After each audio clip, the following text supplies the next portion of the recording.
to get the Seafood Queen's secret recipe? It's just an old and tried recipe that allows the fish to still sing while it's encased in a blanket. I love this idea that you just say it's the KISS principle. Yes, I keep it simply seafood. Okay, let's do it. All right, all we need is you've got some beautiful, fresh, local seafood. So this is the Spanish mackerel that I use. Yep. This one here is a beautiful thread fin salmon, straight off the boat onto the plate. So all I'm going to do is just give it a little bit of the kiss, and I'm going to make you a traditional fish and chips. Fabulous. Okay, so I have a seasoned flour. Realistically, do it the way that you want to do it. I just keep it nice and simple, a nice, plain, simple, self-raising flour. And anything? Nothing. Oh, this is the secret. Psst. There you go. A little bit of powdered stock. Now, for a simple batter, anyone can do this at home. Soda water. I make so much of this batter up every day fresh.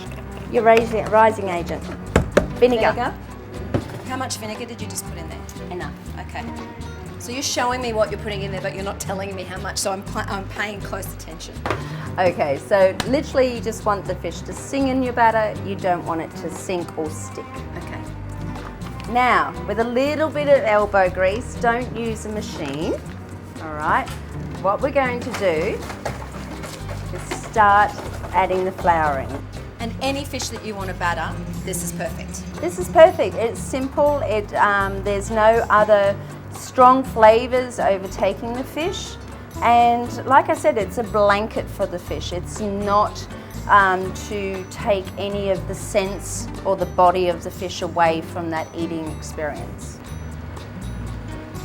This is where our little light coating of flour goes in. And it is only a light coat, because there's nothing worse than getting fish and chips and getting your fish and it's all that claggy on the inside. So that's just a nice light coat. Drop them on top. That's how you know it's the perfect consistency, because the fish is just floating on the top of the batter. It didn't sink to the bottom. So let's go mackerel first. Now, I don't know whether you've seen people, they drop their fish in. That shocks it. Let's make it nice and gentle. This is old Bertha, and she does a very, very good job. So I'm just holding it until it starts to float, and then I'm releasing it. Now, Rachel, not all of us have a Bertha in the kitchen, so what's the next best thing when it comes to cooking your battered fish at home?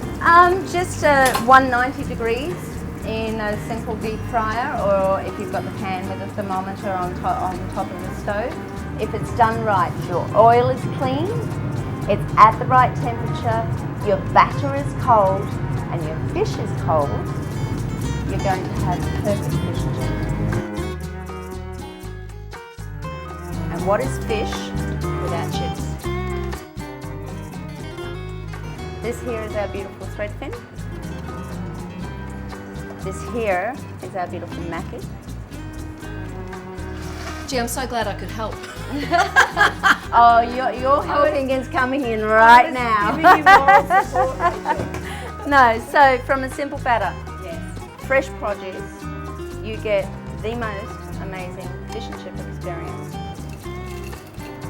Oh. That's our beautiful mackerel. Let's have a look at our thread fin. That's our beautiful thread fin. That is Australian seafood. That is the freshest Northern Territorial caught seafood, and I'm so proud to be called. It's just one other little crunch test that we need to try, isn't there? Oh, true. Oh, perfect. Well done. Oh, definitely if you would like to. Bye.